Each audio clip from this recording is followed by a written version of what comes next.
Assalamualaikum warahmatullahi wabarakatuh. Saudara-saudara, para subscriber, follower, dan supporter Kang Guru YouTuber channel, selamat berjumpa kembali pada channel Kang Guru YouTuber. Pada kesempatan kali ini, atas izin Allah, saya akan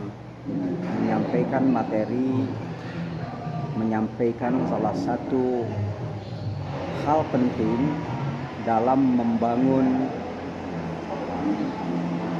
dan mengembangkan channel YouTube kita adalah keterkaitan antara topik yang kita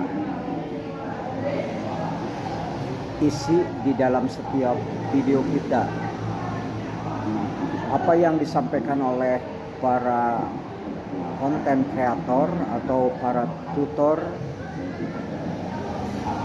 di dalam video-videonya senantiasa memberikan satu nasihat, satu wasiat, dan satu pelajaran bahwa jika kita ingin mengembangkan konten kita supaya trafficnya naik, yaitu dengan cara mengaitkan antara satu dengan yang lainnya sehingga algoritma YouTube menjadi baik dan meningkat.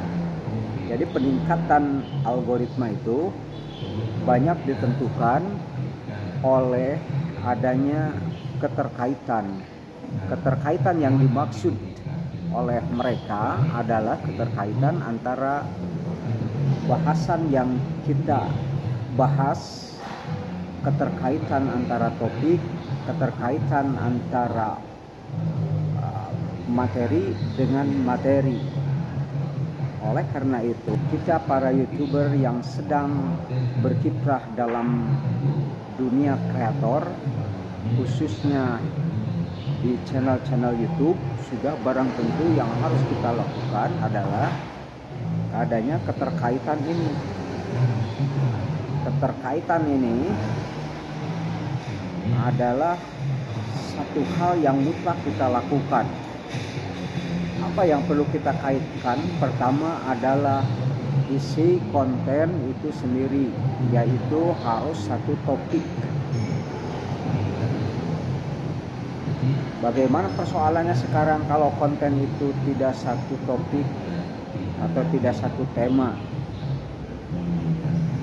Ya sudah barang tentu ya, kita harus tetap di dalamnya ada kategorisasi.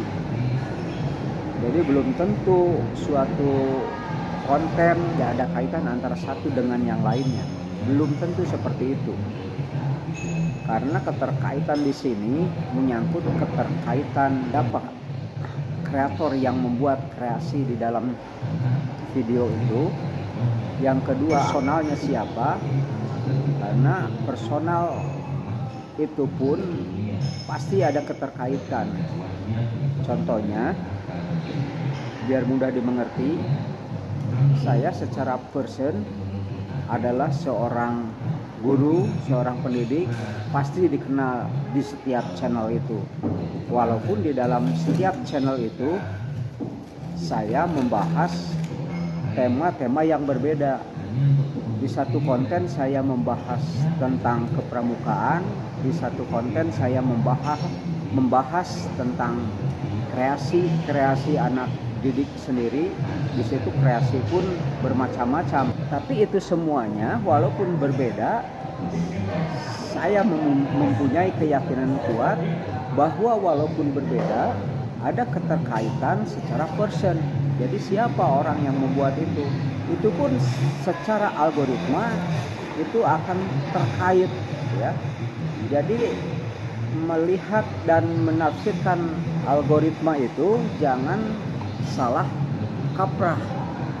Jadi algoritma itu akan terbentuk dengan berbagai unsur, berbagai sinyal yang akan menangkap terhadap konten, isi konten, terhadap siapa konten kreatornya, terhadap keterkaitan kata, kalimat, dan ucapan yang kita lakukan, bahkan keterkaitan mungkin pakaian yang kita gunakan dan keterkaitan wajah kita, ya.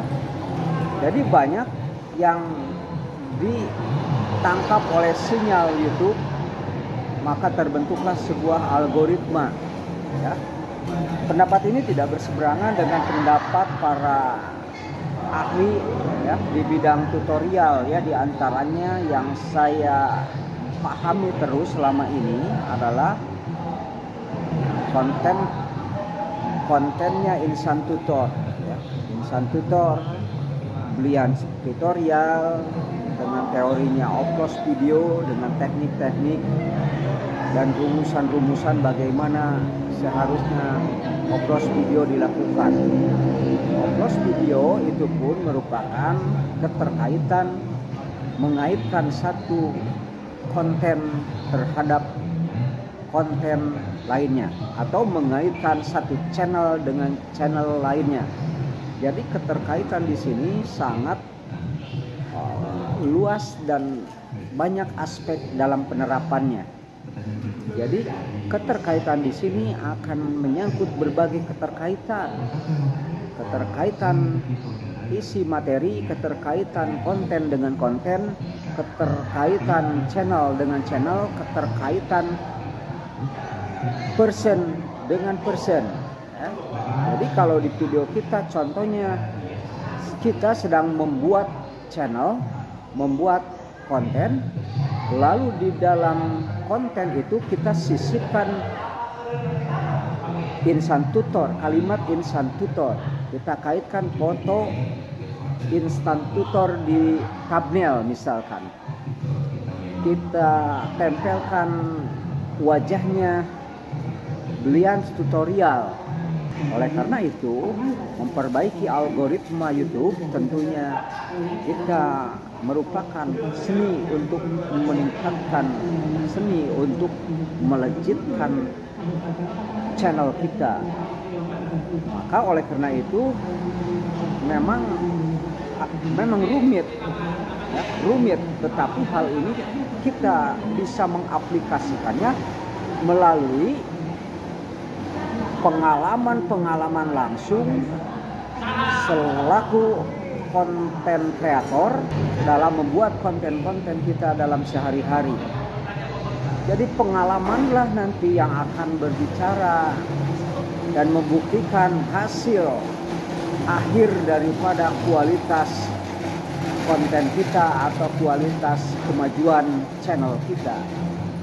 Jadi dengan pengalaman inilah akan membentuk seorang pribadi YouTuber yang mumpuni, yang syarat dengan berbagai pengalaman membuat konten. Oleh karena itu saya sangat menyarankan kita senantiasa belajar dari para tutor senior yang telah mencoba menelisik, membuat eksperimen-eksperimen dalam berkiprah sebagai YouTuber. Bahkan Insan Tutor itu, ya, kenapa kita harus percayai argumennya? Karena Insan Tutor itu melakukan suatu terobosan itu tidak sembarangan. Insan Tutor melakukan terobosan-terobosan yang inovatif dalam membuat konten di channel dia.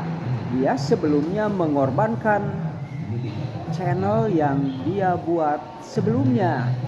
Jadi dia bereksperimen dengan cara membuat terobosan, mau mengorbankan channelnya. Memang konsekuensi daripada kesalahan kita membuat dan mengembangkan channel kita adalah akan terbendingnya channel kita, karena kesalahannya fatal, karena kesalahannya tidak berdasarkan aturan main yang benar, prosedur kerja yang benar.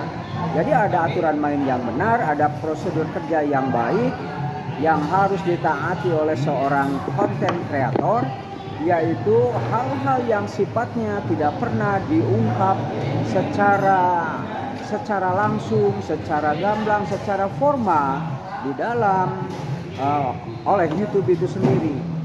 Jadi berkiprah menjadi seorang YouTuber, menjadi konten kreator itu banyak hal yang perlu kita ungkap, yang perlu kita kuasai, sehingga kita memiliki pengalaman yang mumpuni dan betul-betul bisa menunjang terhadap argumen kita, sehingga kita bisa menyampaikan kepada publik bahwa pendapat semua itu adalah pendapat yang benar dan bisa dipertanggungjawabkan. Saudara-saudara sekalian, ini ada di rumah makan Resto Sekarwangi, Jogja. Dan konten ini bisa dibuat kapan saja, di mana saja, dari hal yang kecil hingga hal yang bisa lebih rumit lagi.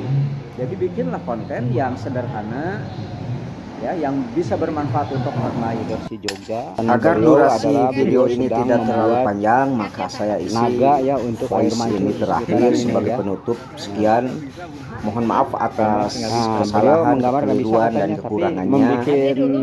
Salam untuk keluarga Anda semua. Wassalamualaikum warahmatullahi wabarakatuh. Hebat gitu, brilian ya. Tiba-tiba ilhamnya datang atau misalnya